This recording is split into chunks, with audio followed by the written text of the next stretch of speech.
आज खाकसार तहरीक के बानी अल्लामा अनायतुल्लाह मशरिकी का यौम वफात है। वो 25 अगस्त 1888 को एक मुस्लिम राजपूत घराने में पैदा हुए। उनके आबाओ अजदाद मुगलों और रंजीत सिंह के दरबारों में आला ओहदों पर फाइज रह चुके थे।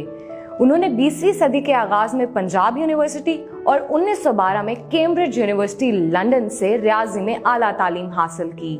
वो 1913 में इस्लामिया कॉलेज पेशावर के वाइस प्रिंसिपल और 2 बरस बाद प्रिंसिपल बने।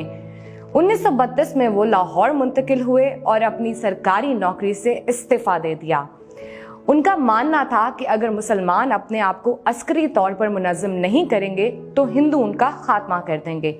इन ख्यालात का इजहार उन्होंने पहली मर्तबा अपनी किताब तज़किरा में किया, जिसमें उन्होंने अस्करियत पसंदी, अतात अमीर और अखुवत को गलबा इस्लाम के बुनियादी रुकन करार दिया। ये वो जमाना था जब दुनिया भर में डिक्टेटर्स का बोलबाला था।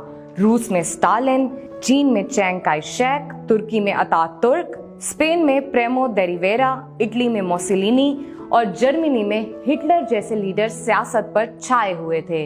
अल्लामा मशरिकी इटली और जर्मनी के फाशिस्ट लीडर्स मोसिलिनी और हिटलर को बहुत सराहते थे, जिनसे मुतासर होकर उन्होंने 1931 में इंडियन सिविल सर्विस छोड़कर हिंदू फाशिस्ट जमात राष्ट्रीय स्वयं सेवक संघ की तर्ज पर खाकसार तहरीक की बुनियाद रखी। आरएसएस की तरह खाकसार तहरीक के अरकान भी फौजी रंग के खाकी कपड़े पहनते थे और बेल से उठाकर बाकायदा ड्रिल करते थे।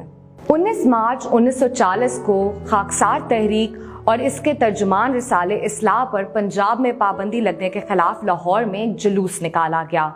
इस जुलूस का पुलिस के साथ तसादुम हुआ, जिसके नतीजे में 26 खाकसार और 4 पुलिस वाले हलाक हो गए।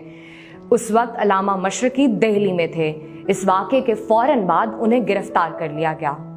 दूसरी आलमी जंग में उन्होंने वायसराय हिंद को पेशकश की कि हजारों खाकसार उनके साथ मिलकर लड़ने को तैयार हैं, मगर बरतानवी हुकूमत ने ये पेशकश ठुकरा दी।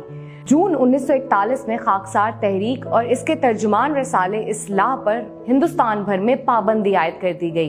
पाकिस्तान बनने के बाद अल्लामा मशरिकी ने खाकसार तहरीक को खत्म कर दिया। अयूब खान के दौर में उन्हें 2 मरतबा गिरफ्तार किया गया। पहली दफा डॉक्टर खान साहब के कत्ल के इल्जाम में और दूसरी मरतबा अयूब हुकूमत का तख्ता उलटने के इल्जाम में।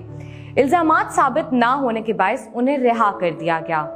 27 अगस्त 1963 को मेयो अस्पताल में कैंसर की बीमारी के बायस उनका इंतकाल हुआ।